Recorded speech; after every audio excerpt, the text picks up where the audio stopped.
Virtual lunchroom on the planet, the lunch meetup.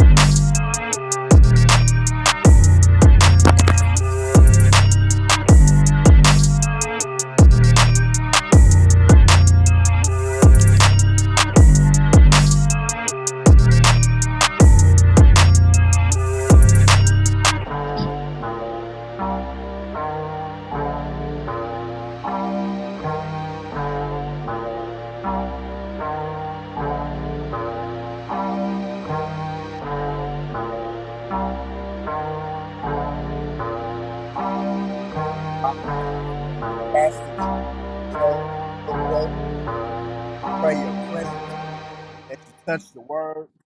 What's going on, loved ones? Grace and peace, grace and peace. What's going on with you? Welcome to another episode of the Lunch and Munch Meetup. You already know what it is. You now tapped into the most dangerous virtual lunchroom on the planet. Got my guy, I am POP. It's your boy Pop. Got my brother Wayne about to hop in with us as well so we can get into the proceedings this afternoon. Pray that y'all doing well. Hey, do me a huge favor if you're enjoying your day. Drop a one in the comment. Drop a one in the comments right quick. We just want to see, we want to get the temperature of how everybody's doing on today. You know what I'm saying? So that this way we know that you rocking with us. And also, hey, let us know where you rocking with us from. Let us know where you coming in from, because we also want to shout y'all out as well. But blessings, blessings, blessings. I'm so happy that we get another chance and opportunity to be able to rock with y'all, man. This is like, I think this is gonna be like episode 83. I think is what we decided on. So let me bring my brother Wayne in so we can get right to the proceedings. All right, here we go. Bro, what's good? Man, what's going on? Man, listen, man, we good. It's a beautiful day in the neighborhood. You know what I'm saying? Good to see you, bro. Good to see Good you. to see you. Hey man, let me tell you like this here. Before we get into it, I got a major announcement. My brother Wayne is celebrating his birthday today. You know what I'm saying? God has blessed him with another year around the sun. Bro, I promise you, man, I just want to say happy birthday to you. It's my brother's birthday, so I want to make sure that he understands. Y'all drop it a comment, leave a little happy birthday from my boy, because listen, I believe that this year is going to be one of his best. I believe God is going to do some amazing things, and God is already doing amazing things in his life. And I believe that this year is going to be no different. That he's going to see some manifestations of some seed that he has planted, and I believe that those things are going to grow into beautiful, beautiful, beautiful fruit. You know what I'm saying? So listen. Listen. We got a show for you today. Today's show was inspired by a sermon that I heard on, I think it was on yesterday, as a matter of fact. I saw a sermon on yesterday that was extremely impactful for me. And it was I'm not sure if you ever heard of him. His name is Darius. Dr. Darius Daniels. Dr. Darius Daniels. And what he was talking about, well, I mean, I'm not going to go into totally into his complete sermon, but what he said that really rocked me. He talked about this idea, and y'all see the title of this show. We calling it the God Gap. The God Gap. And I think it's super important for us to be able to speak on this thing, or really kind of identify what this thing is, because Dwayne and I are going to we'll get deeper into the discussion. But what he talked about David. And for those of you who may not necessarily be familiar with David, David was a king of Israel, right? And David was anointed king, meaning he was crowned king. He was anointed king when he was a teenager, right? When he was a teenager. But he didn't actually become king until he was a grown man, right? So, something like, I think between the time he was actually crowned king and when he was anointed, I think there was something like 20 years in between that time. So I want to address this God gap thing because it really resonated with me strong. And let me bring Wayne back in. Yeah, bro. You know what I'm saying? Yeah, So man. so Yes, sir. this God gap thing, bro, really inspired me and really hit home, because what Dr. Darius was saying, or the way he explained the God gap, was, David, you have your anointing, so you have the gifts that you need, you have the talent, you've even been putting in the work and doing the things that you need to, right, in order to, and Yeah, you have that anointing. However, right. the season the season that you're currently in does not align with your anointing. And so that is extremely frustrating and confusing, because you like, yo, I've been putting in the work. Yo, I've been going to conferences. Yo, I've been reading books. Yo, I've been doing this. I've been doing that. I've been sacrificing. I've been doing X, Y, and Z. But for some reason, it doesn't seem as if I'm seeing the results that I think I should be getting, because I've been putting in the time and I've been putting in the effort, right? And what Dr. Darius said is that it's the anointing is for the front end of your blessing, but God has to prepare you for the back end of the blessing. And he called it the Yeah, persecution.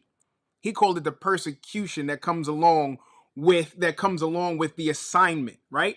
And if you think about yeah, it, when David became king, there was a whole lot of other stuff that came along with him being king that he probably did not think about, or he did not consider when he was initially anointed. He didn't think about the fact that he was going to have to be he was going to have to rule over people and manage people, and he was going to have to be yeah, compassionate towards people. He didn't think that he was going to see all of the different backbiting and the infighting in his family, and all of those things that he ultimately had to also address, and also had to be present enough and mindful enough to be able, right, to handle those things too. So oftentimes we look at, yo, I want this thing, I want this notoriety, I want this money, I want this career, I want this thing, right?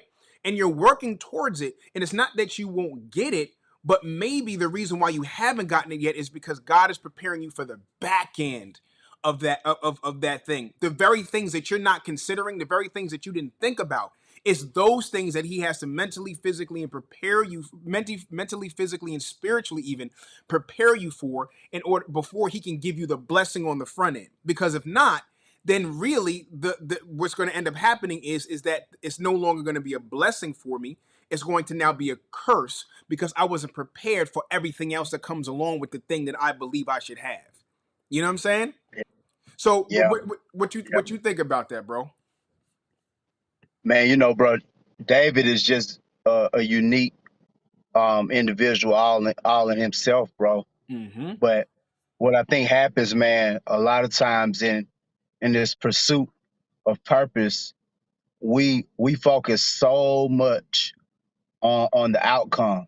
Mm. We put our faith in the outcome, and although there's nothing wrong with that, but when you're focusing so much on the outcome, you can't truly respect, enjoy, appreciate where you currently are. And a lot of times, bro, when players get that championship ring, they can tell you more about the moments that got them to that championship ring. Mm. And it's through those, because in the process, bro, it ain't always tough times. You have moments that you can sit back and think about, like, man, that was a great time during the process. I believe what David, bro, is he embraced where he was at currently, and he developed a satisfaction for where he was at. And through that satisfaction, there became gratefulness for where he was at because he already knew what the assignment was. He knew what the outcome was. So I believe he started developing a spirit of gratefulness for where he currently was. Mm-hmm. And through that, he had life lessons that that came along the journey that prepared him for kingship. Yeah. And so we try to rush ourselves to get to that final destination, or we try to skip steps to get there. And sometimes we try to rush and we not ready for it, Yeah. you know? But there's no way, bro. A 8 or 9 year old should be trying to jump behind a car and crank it up and drive without being prepared. 100%. Even if they see somebody do it, bro. You know Yeah. what I mean? 100%. There's no way without the orientation or the training period. That's why you get your learner's permit because they want you riding with somebody over 21, so it can be somebody there kind of guiding you and coaching you. But bro, trying to get there faster than what your age limit is, you can wreck. Yeah. You could damage a vehicle, you could damage yourself, or you could hurt somebody else. I think David's process was so unique, bro, is because he didn't mind where he was at currently, bro. You know Yeah. what I mean? I don't think he tried to skip no steps. And I think what happens with us is when we skip steps, bro, we end up causing a lot of self damage than what we need at the current time. 100%. You know what I mean? When we skip the steps of, man, let me go ahead and try to bench this 175, and I haven't even trained on 100. Yeah. Yep. You know what I mean? So I'm hurting my back, hurting my legs, because I didn't properly prepare in my purpose. You know what I mean? I didn't seek out the counsel. I didn't get any guidance, bro. Yeah. I don't know anything about business credit. I'm just jumping out there, man. I know more about business now than I did when I first jumped into it. You Mm-hmm. know, I didn't take no classes. I wish I had took some classes.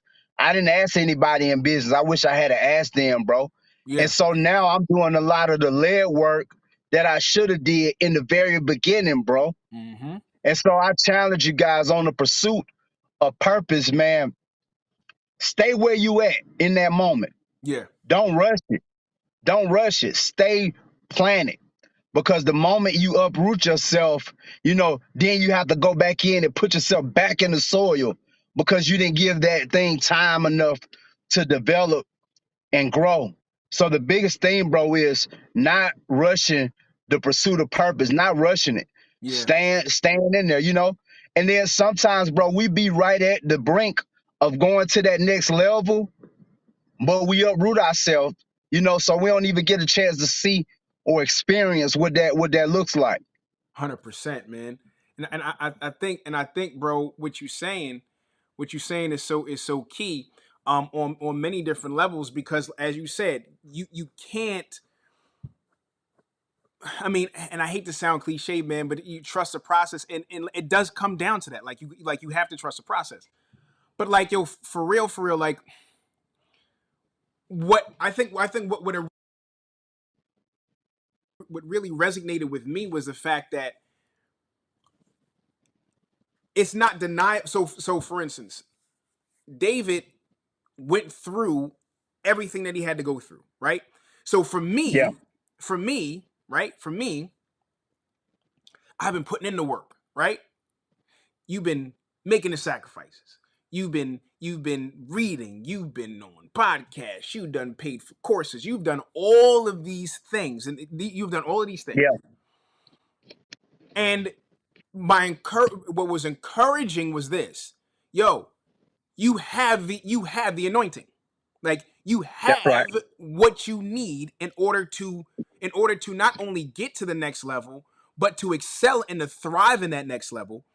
However, there are things that I haven't identified yet that God needs to work out that has to work out in me and even around me, so that this way those things don't become distractions and those things do not become hindrances in the place that he's trying to take me, right? And so what I had to ask myself was, yo, what's my attitude while I wait? What attitude, what position, what posture? yo, think about that for a second, bro. What's my attitude while I'm waiting? What is my attitude while I'm waiting? What is my posture while I wait? Right? Am I complaining? Am I like the children of Israel? Am I contemplating going back to where I used to be, where I was enslaved at, right?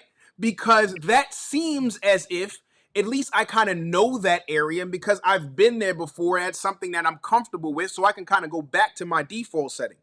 But what is my attitude while I wait?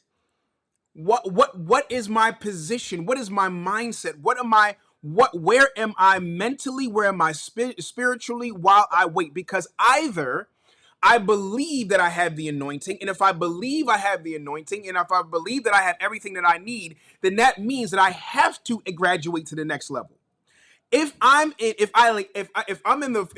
grade, if I'm in the fourth grade, and I excel in everything in the fourth grade, guess what I have to do? Yeah.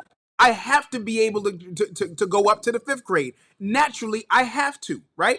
So what I'm saying is, graduation is inevitable. However, because the timetable in which I feel, because my graduation doesn't fit my timetable, am I now saying that God's promise is not sufficient? Am I saying that I believe that my timetable and when I believe I should be advancing should be the time in which I advance? And am I considering the fact that that there is a reason why I haven't advanced yet, and be okay with the fact that I have not advanced at that particular moment? What is my attitude towards my advancement? What is my attitude towards my graduation and my elevation? Do I believe it or do I not? Because if I believe it, it's like, by any means necessary, whenever God, you say it's time. David had 20 years, bro. 20 years between when he was anointed and when he actually became king.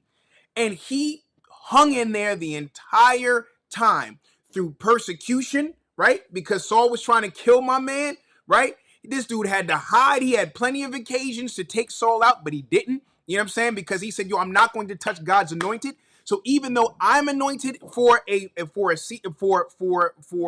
I believe that I'm anointed to be king, my time isn't yet. So I'm going to continue to serve in the capacity that I'm supposed to serve, with an attitude of gratitude, because because understanding that all of these things that I'm going through right now is only in preparation for where it is that I'm going to go. And when I get there, I'm not only going to have the thing, I'm not going to just have the outcome, but I'm going to have the emotional, the physical, the spiritual, the mental fortitude to be able to stay in the place that God has anointed me to be. So, guys, what's your attitude while you wait? Mm. What's your attitude while you wait? Now, bro, real quick, bro, David led sheep. So when it's time for him to become king, he knew how to lead. You Yep. know, Yep. bro, he had circumstances and situations out there, bro, that he could apply when he became a leader in his Mm. kingship. You know what I mean? Mm-hmm. And so, what's your attitude while you wait? But the second thing I want to say is, I promise you, there's a cheat code in waiting. Mm. When you develop a love for waiting, Mm. I'm a witness to it. I'm gonna tell you, I'm a witness to it. I'm a witness to waiting. Man, there was a point I used to stress and worry when this gonna happen, when that. I don't even worry about that no more Yeah, because 100%. I know when the time is right, bro. That's how much I depend and trust God, Yep. and that's real. I trust God that much that I know when the time's right, He gonna say, "Here you go," Yep. and He's proven Himself every single time 100%. because I took it out of my hands, right? I took it out of my hands, out of my work ethic, out of how hard I go. I took it out of my hands and said, when the time is right, I'm good. Yeah. Let's just ride this thing on out, baby. You know what I mean? Let's just ride this on out. Let's just ride this purpose on out. Bro, I don't care if I'm miming until I'm 80 years old and God say, okay, now's your time. You Yep. know what I'm saying? 100%. I don't care if I'm in the janitorial service business for 50 years. And year 50, now's your time. Because one thing I know and two things for certain, God will give me everything I missed out or I felt like I missed. He'll give all that to me in that 50th year. You That's know a what I fact. mean? I know that That's a for a fact. fact. That's a fact. Yep. Everything I thought I missed out on, he be like, here you go. Here it go right to you. Yep. So I'm not concerned no more, bro, if it don't happen right now. You 100%. know what I'm talking about? Bro, do you think God didn't redeem all that time for David, bro? All the stuff Sure he did. had to endure, Yep. his own brothers, you know what I mean? Backstabbing them. You think God didn't redeem all that time and they have everything he wanted. 100%. Plus some. Plus some. Plus Plus some. some, bro. That's a All fact. he wanted, bro. So, guys, we got to get that in our mind. It's like, man, what you stressing over today for? Yeah. Yep. When the promise is bigger, fall in love with the weight gain. Yep. Let Mm. patience, let patience have its perfect work in you. Yep. Let patience have its perfect work in you. It's something about patience that takes you to the next level. I 100%. promise. I love the waiting game. Yeah. I love I love flirting with that waiting game. Yeah. I love flirting with patience, bro. I'm like, ooh wee, ooh wee. That's a It's fact. something about patience, bro, that fuels you, that gives you that extra strength to keep going. But when that anxiety come in, that makes it take a lot longer, guys. Yeah. Waiting actually speeds the process up more than y'all know. That's a fact. That's a fact. Wait, man, and you hit that thing on the head. It's beauty. It's beauty in waiting. And the thing about it is, y'all, like the time is going to pass anyway. You know what I'm saying? Like at the end of the day, like the time is going to pass. It's like it wasn't as if, and what I loved about David, and even just kind of just where this conversation is, he wasn't complaining every day. You know what I'm saying? Like, oh, when, oh, when. No, he lived every single day, and whatever came, he took it on as a challenge. And we talked about this a couple of series back when we talked to D1. It's a difference when, again, you have your anointing. There's a difference when you're running and you can see the finish line, as opposed to not being able to see the finish line, right? David knew, he trusted that he was going to be king. Finish line. Now, as he stumbled and as he ran into roadblocks and as he ran into hindrances and all types of things along the way, and made him fall, and he got buffeted to and fro and all of those type of things, guess what? He knew, he trusted that his finish line was coming, right? He trusted, he kept his mind set on the finish line. So he was able to get up. He was able to go through the persecution and go through the heartache and go through the pain because he saw the finish line. And what I want us to do is I want us to be steadfast and unmovable and focused on what God has told us that we will have.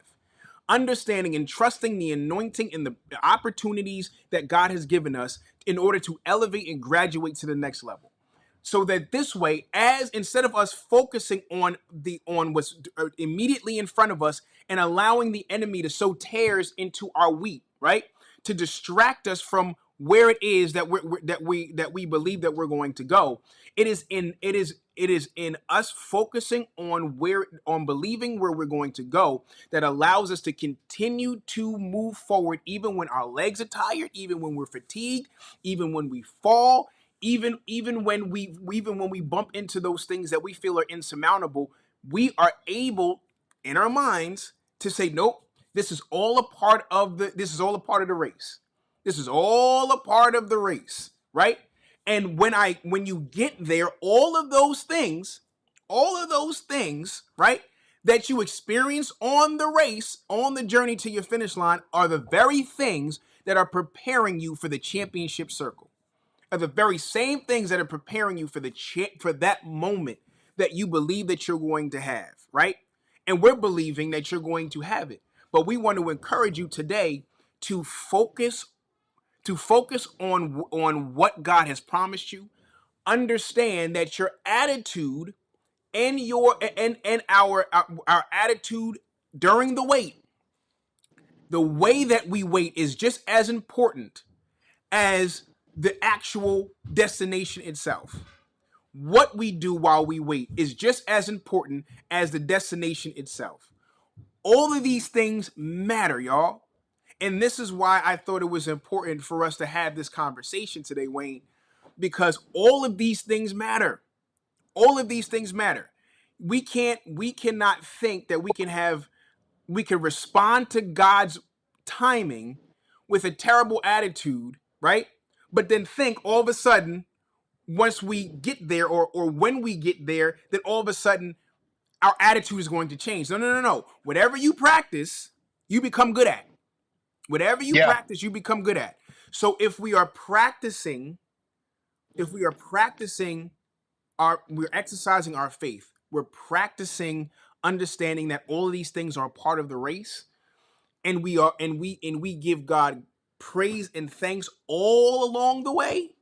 Then that's Yeah. not going to stop when we get to our destination. As a matter of fact, it's going to intensify because we look back at what the things that we've gone through and we were able to accomplish on the way, that becoming, right, on the way to where it is that God has us. So it's not going to nullify our praise. It's going to now even intensify it, right?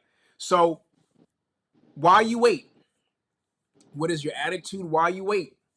What how are you, and let's switch our perspectives on the things that come to try to try to steal our focus, or the things that come that we have to go through. Let's start to reframe those things as the preparation that we need to not just be able to receive what God has on the front end, right, but also prepare us for the back end of that blessing as well.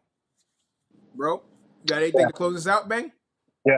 Next week we gonna talk about what to do while you wait. Cause I know you Mm, like, man, that sound good, but we gonna tell y'all what y'all need to be doing that's while you right. wait for whatever that is. Because there's some things you can do that I'm not gonna say necessarily kill time, but to keep you active mentally, emotionally, and spiritually while you wait.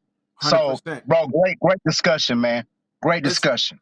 listen, man. And we want to thank y'all. We want to thank y'all for tapping in. Yo, you got some birthday wishes in the comments, bro? Got some birth. Thank y'all. You know what I'm saying? You know, we got that. You got Jared. Jared said this is going to be your best year yet. You know what I'm No saying? doubt. We got, yeah, man. Just showing you love, man. Showing you some love, brother. Appreciate y'all, man. So, you know what I'm saying? So yeah. So listen, this has been another episode. You've been tapped into the most dangerous virtual lunchroom on the planet, the Lunch and Munch Meetup. We do this 12:30 p.m. Eastern Standard Time every single Tuesday. So tell a friend to tell a friend. Tap in if you have not followed this page. Go ahead and like this video, please, and also go ahead and subscribe to this channel and turn on that bell notification so you're notified every single time we go live. So we want to thank y'all so very much for the opportunity and privilege to serve y'all. And listen, hopefully y'all glean something that's going to help you along the journey. And like Wayne said, next week we're gonna be talking about some of the things that you should be doing while you wait. All right, we love y'all to absolute life. There's nothing y'all can do about it. We're gonna see y'all next week. Peace. Gone.